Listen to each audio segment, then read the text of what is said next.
Why, hello, my curious crafters. I'm Noah, and I'm here to show you some cool fire mechanics that I found. Now, I was messing around with the gold farm, and I found that I can control what blocks get lit on fire and what blocks do not.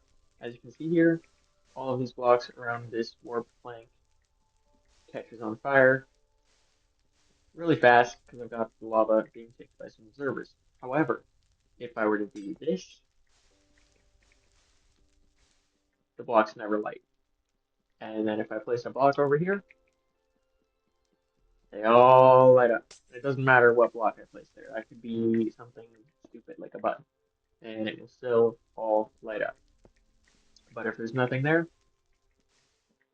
nothing happens. So, what the heck is going on, and why do we care?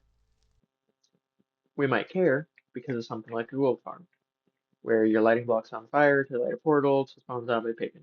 Don't see any zombie pigmen here because I've got mob spawning turned off. But as you can see, we get portal lighting. Works just fine. But, sorry, turn off. We get something crazy happening if we just remove these blocks here. These could be any blocks. I've used glass because you can see through it, and that makes it nice to work with. Now if I try, the portal never lights. And that is pretty weird. So what the heck is going on?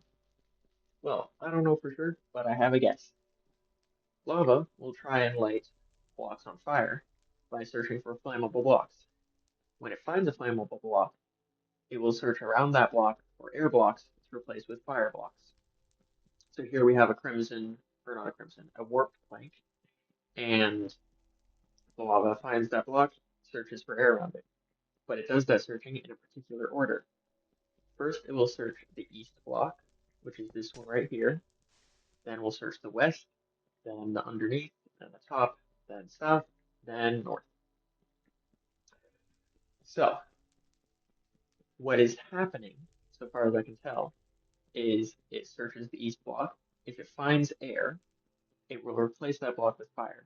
And if that replacing with fire fails, it just doesn't place any fire and it stops. If it finds a block there, such as glass, something not air, it will go on to the next spot. And it'll go on, if that block is in air, it will go on to the next spot. If that block is in air, it'll go on to the next spot, and so on and so forth. So, and fire won't count as air. So if it finds fire already there, it'll go on to the next block. So what is happening here is it finds an air block, and so it tries to place fire. But it can't place fire on the side of these warped planks, nor can it place it on a button. If this was a solid block, it can place on the surface here, and so it goes on to find other places next time it comes around. So it succeeds in placing fire. Next time it tries to light, it finds fire and searches the next place. But if there's nothing there, it tries to light, fails, and just stops instead of searching the next place. We can see if I have a solid plank there that it can light the side of, it works just fine. Now, the order, as I said, is east, west, top, bottom, south, north. And we can check that if I set my tick speed really low. I'm using Canopy for this, by the way. Really cool add-on. We see that east, west, top, any second now, bottom, south, and north. And so that's the order. You could see it happening there. And you can check that by having it set up like this, and then fill in the east block, and we'll go ahead and let's go ahead and turn off 6 feedback, and it'll work. But if you have nothing there, nothing will light. And you can do similar things to check all the other priorities. You might need to switch this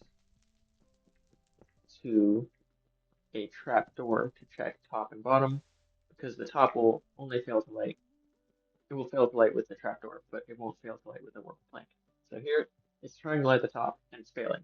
because it's already checked east, that's a block. It's checked west, that's a block, and doesn't care south or north because it checks top next. But if we fill in top, then it fills in the bottom, and then it'll fill in the sides. But if it fails to fill in the bottom here, we see it never fills in the side. So that's, so far as I can tell, what's going on. See, nothing fill in the top, then the bottom's already fired, so it lights the sides. And here we would not get the sides lighting because the top is failing, and now the sides are lighting. And we can just have any block here that's not there. We can do button and it'll still light the sides. I thought. Maybe not. No, yeah, it'll still light the sides. Cool. So that's what's going on.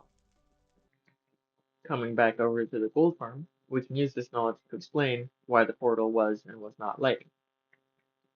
We see that we're trying to light the portals to the south and the north using these trapdoors. We've got lava above them.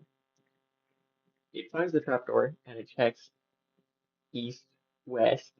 That's got a block there, got a block there, got lava on top, and then it checks the bottom.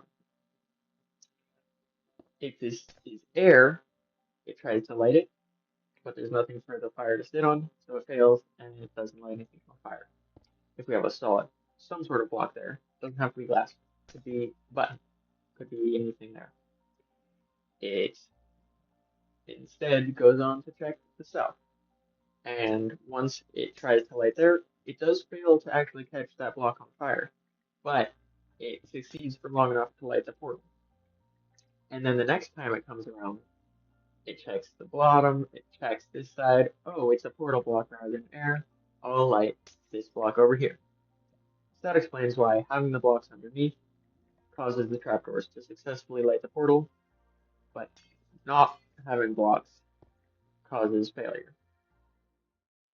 I hope this video was entertaining and insightful. Let me know if you guys find any cool uses for this mechanic. Peace out.